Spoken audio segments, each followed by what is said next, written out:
Welcome to Bible Tank. I'm Kennedy, and we narrate powerful testimonies from around the world, stories of raptures, end times, near-death experiences, and encounters with angels, demons, Satan, God, and Jesus Christ.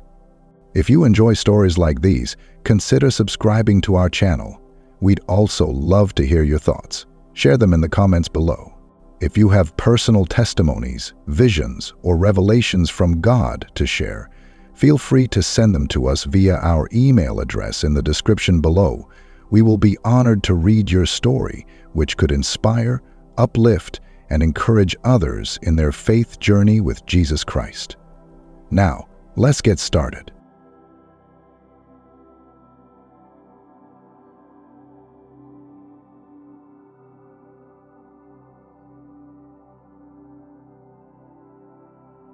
I remember the moment everything changed, as if it happened yesterday.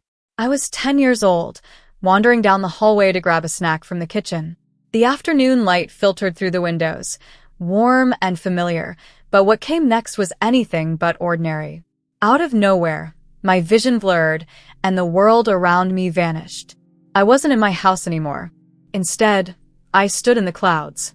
A brilliant, glowing light surrounded me, and for a split second, I didn't feel like a child anymore. I looked down and realized I wasn't the 10-year-old girl I had been moments ago. I was older, standing tall in my 20s, dressed in a simple but elegant white garment. My hair, now longer, was tied back in a ponytail, just like I wear it today. And then I noticed a single ring on my finger. My heart raced. Am I married? Engaged? I didn't see anyone else, but I felt a presence, as if someone I loved deeply stood nearby. A sense of overwhelming peace filled me, but it didn't last long. Suddenly, the scene shifted like the flip of a page in a book. I wasn't in the clouds anymore. Instead, I saw the earth below from a bird's-eye view. Chaos erupted everywhere. Planes plummeted from the sky like fiery arrows. Their engines roared and screamed as they nosedived into the ground. I saw one plane crash into a sprawling field, debris scattering like confetti at a disaster. I realized what was happening. Pilots had vanished mid-flight. On highways, cars collided into each other with sickening force. Horns blared, tires screeched, and smoke billowed into the air. Drivers were gone, taken without warning, leaving passengers to fend for themselves. Families screamed as they tried to escape the wreckage, but the roads were gridlocked. The scene shifted again. I saw a hospital ward. Doctors and nurses froze in shock as patients vanished from their beds. One surgeon dropped his scalpel mid-operation, staring in disbelief at the empty space where his patient had been. The cries of confusion echoed through the sterile, fluorescent-lit halls. And then I saw the nurseries. Tiny cribs, once filled with babies, stood eerily empty. Nurses frantically searched, overturning blankets and calling out names, but no one answered. The realization hit them all at once. The babies were gone. The flashes came faster now. A mother at home, folding laundry, turned to find her toddler missing. She screamed, "Ethan? Ethan!" Her voice cracked with desperation as she tore through the house, opening every closet, checking every corner. Her cries dissolved into sobs when she found nothing. At a park, a father swung an empty swing, calling out for his child who had been there just moments before. People ran in every direction, their faces twisted with panic. The air grew heavy with smoke and the acrid smell of fire. I was trembling, even in this vision. And I knew the rapture had begun. But this was just the beginning. The next scene struck me harder than the last. The world wasn't just in chaos, it was unraveling. Smoke rose from every corner of the horizon. Fires consumed entire neighborhoods, their crackling roar filling the silence left by the missing. People sprinted through the streets, clutching loved ones or, worse, desperately searching for those who were gone. I saw a young woman stumble out of her home, clutching a baby blanket to her chest. Her face was streaked with soot and tears as she screamed into the empty air, "Where's my son? Where's my baby?" Her voice was raw, but there was no answer, only the faint sound of distant sirens and the ominous rumble of explosions in the distance. The streets were no longer safe. Looters smashed store windows, grabbing whatever they could. Grocery stores were stripped bare within hours as people fought over scraps of food. A man shoved an elderly woman to the ground over a loaf of bread, his face twisted with fear and desperation. In another flash, I saw a hospital engulfed in flames. The staff had fled, leaving patients screaming for help as the fire consumed the building. Gurneys lay overturned, and 4 bags swung uselessly from their stands. A lone nurse, tears streaming down her face, tried to drag a patient to safety, but the smoke became too thick. She collapsed, coughing, as the inferno roared around her. I was suddenly pulled into a classroom where teachers were scrambling to count their students. A woman, her face pale and trembling, screamed, "They were just here. They were just here." Her voice cracked as she collapsed into a chair, burying her face in her hands. Nearby, children sobbed, clutching their backpacks and staring at the empty seats where their friends had been sitting. Then I saw the highways again. People had abandoned their cars, leaving them in twisted heaps along the road. The smell of burning rubber and oil filled the air. A father carried his young daughter on his shoulders, weaving through the wreckage, his face tight with panic. She clung to him, asking over and over, "Where's Mommy?" He couldn't answer her. As the vision continued, the scenes grew darker. Night fell, and the streets were bathed in the red glow of flames and the occasional flicker of streetlights. Armed groups began to roam, preying on the vulnerable. I saw a family barricaded inside their home, holding hands and praying as someone pounded on their door, demanding to be let in. I could feel the hopelessness of those left behind. They weren't just grieving, they were terrified. Every face was marked by confusion, anger, and the heavy weight of guilt. They knew deep down what had happened. They had been warned, but they hadn't believed. And then, just as suddenly as it began, the vision went black. I was left with the sound of wailing echoing in my mind. The faces of the desperate burned into my memory. When the darkness lifted, I was plunged into a new scene, one that chilled me to the core. The world wasn't just in chaos now. It was descending into a nightmare. The faint remnants of civilization were crumbling, and what replaced them was terrifying. I found myself standing in the middle of a sprawling city. Skyscrapers that once scraped the heavens now loomed like jagged teeth, their glass shattered, their insides gutted by fire and looters. The air was thick with ash and an acrid smell that burned my throat. People moved like shadows through the streets, eyes darting nervously. They trusted no one. Suddenly, an explosion rocked the scene, and a massive plume of smoke shot into the air. I turned to see a gas station engulfed in flames. People scattered like ants, screaming and clutching whatever meager belongings they had scavenged. A mother shielded her toddler with her body, her face a mix of sheer terror and determination. And then the fighting began. Desperation had turned neighbors into enemies. A man wielding a crowbar screamed at another who clutched a backpack. "Give it to me," he roared. When the second man refused, the crowbar swung down, and the sickening thud of metal meeting flesh echoed through the streets. Blood splattered the cracked pavement. I wanted to look away, but the vision wouldn't let me. Then came another flash, this one pulling me into what looked like a massive stadium. But it wasn't filled with cheering fans. It was a holding area. Rows of people sat with their hands tied, guarded by heavily armed men in dark uniforms. The atmosphere was suffocating. Fear radiated from every face. A voice boomed over the speakers, cold and mechanical. "Submit to the mark, and you will be spared." I didn't understand at first, but then I saw what they meant. One by one, people were being forced to step forward and receive a strange mark on their foreheads or hands. Those who refused were dragged away, their screams fading into the distance. In another flash, I was inside a crumbling hospital. Doctors and nurses were overwhelmed, their faces pale as they worked tirelessly. Patients were crammed into every corner, moaning in pain. Diseases were spreading unchecked, and there weren't enough supplies to treat even a fraction of them. A young doctor leaned against a wall, his hands shaking as he whispered, "It's hopeless." I was pulled back to the streets, where fires burned brighter than ever. Entire blocks were now nothing but rubble. Looters prowled like predators, targeting the weak. A child, no older than 5, sat alone on a sidewalk, clutching a stuffed animal. Her face was streaked with dirt and tears, her eyes vacant. And through it all, there was an oppressive sense of evil, a heavy, tangible darkness that clung to everything. It was more than just human cruelty. It felt supernatural, as if unseen forces were orchestrating the chaos. Then I heard a voice, deep, commanding, and filled with sorrow. "They were warned," it said. "But now, the time has come," I gasped, spinning around to find the source, but there was no one there. The weight of those words pressed down on me, and I realized that this vision wasn't just a glimpse of chaos. It was a warning of what awaited those who refused to believe. And just like that, the scene shifted again, pulling me deeper into the nightmare. The vision shifted again, and I found myself in the middle of a barren wasteland.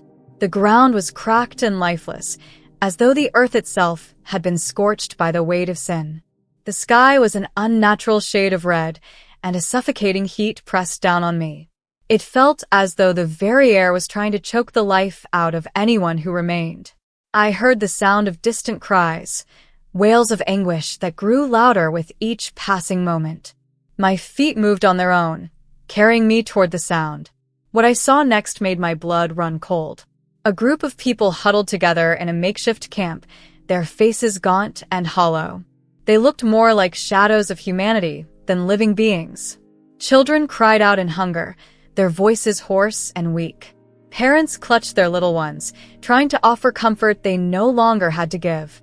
Suddenly, a dark figure emerged from the horizon, its silhouette enormous and menacing.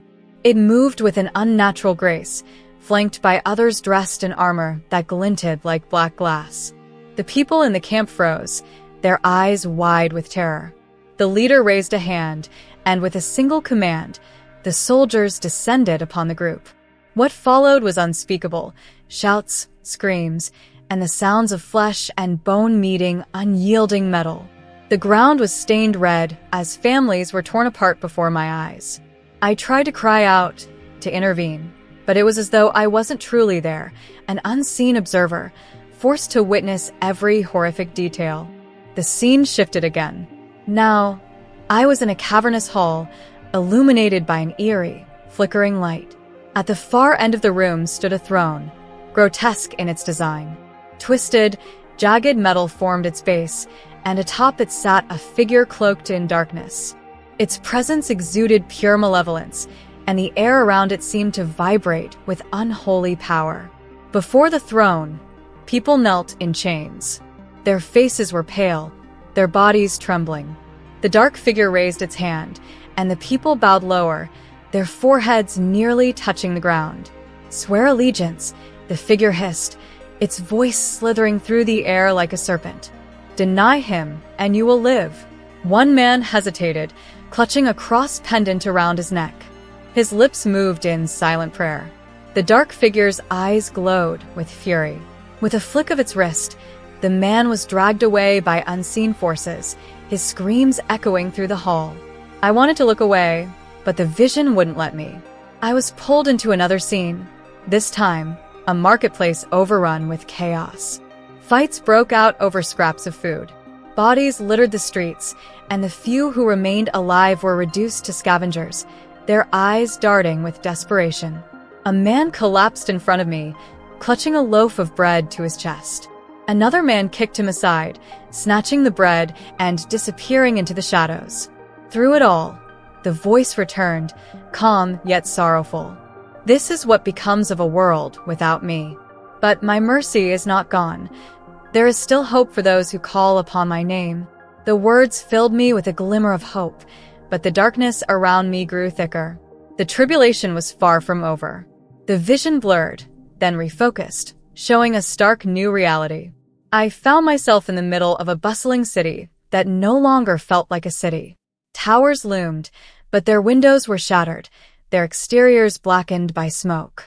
A giant holographic screen dominated the skyline, displaying the image of the same dark figure I had seen on the throne. Its voice rang out, commanding obedience. "This world belongs to me now," it declared, its tone cold and final.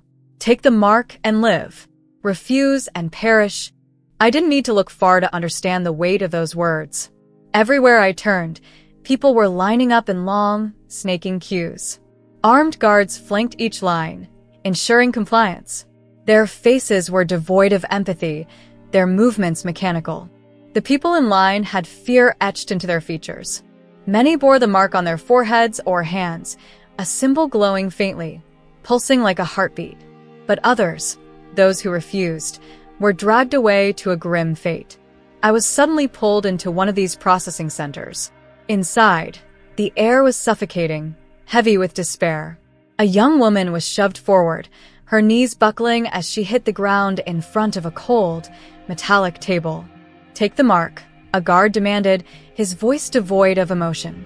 Tears streamed down her face, but she shook her head. "I can't," she whispered. "I won't." The guard sneered and turned to a man seated at a console.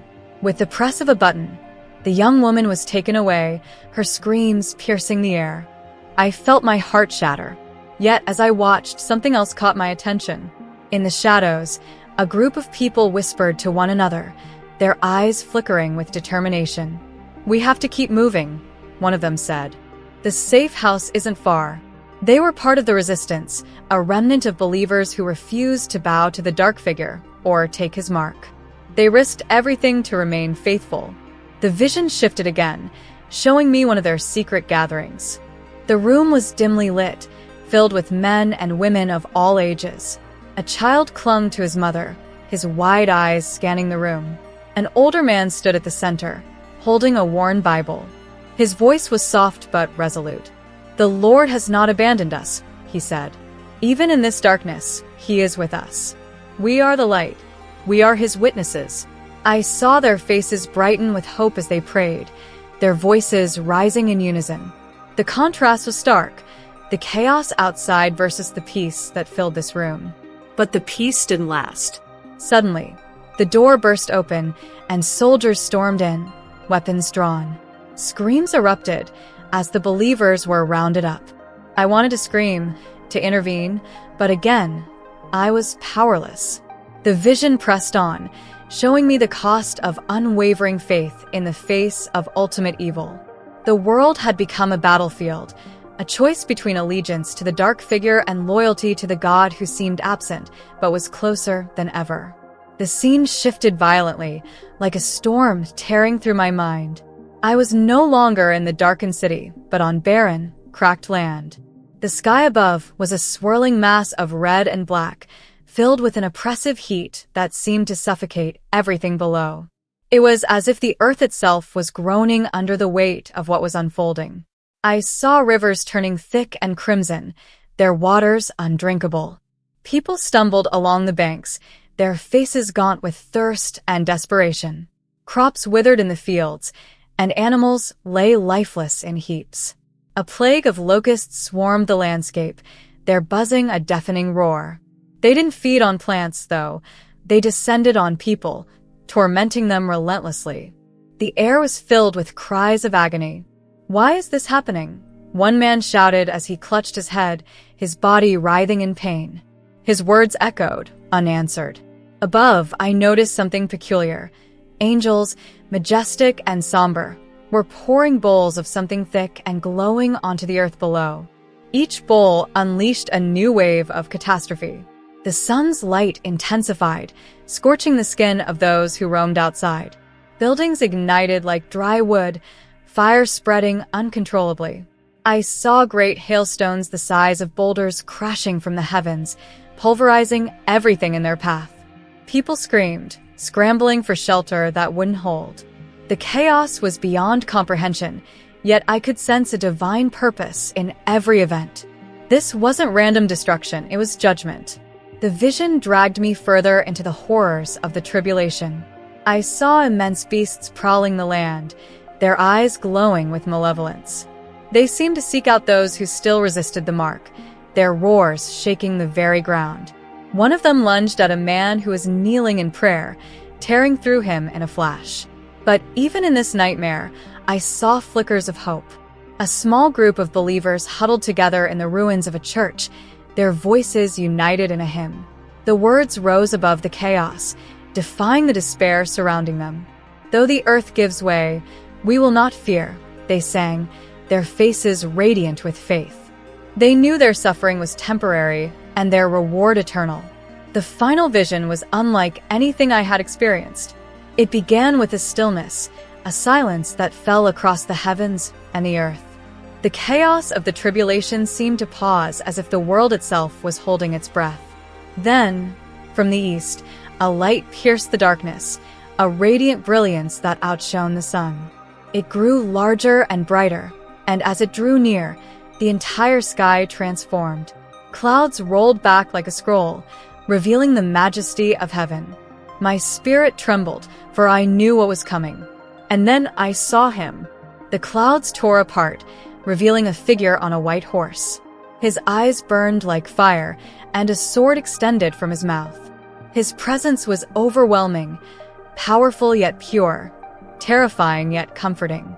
Behind him came an army, their robes pure and white, their presence unwavering.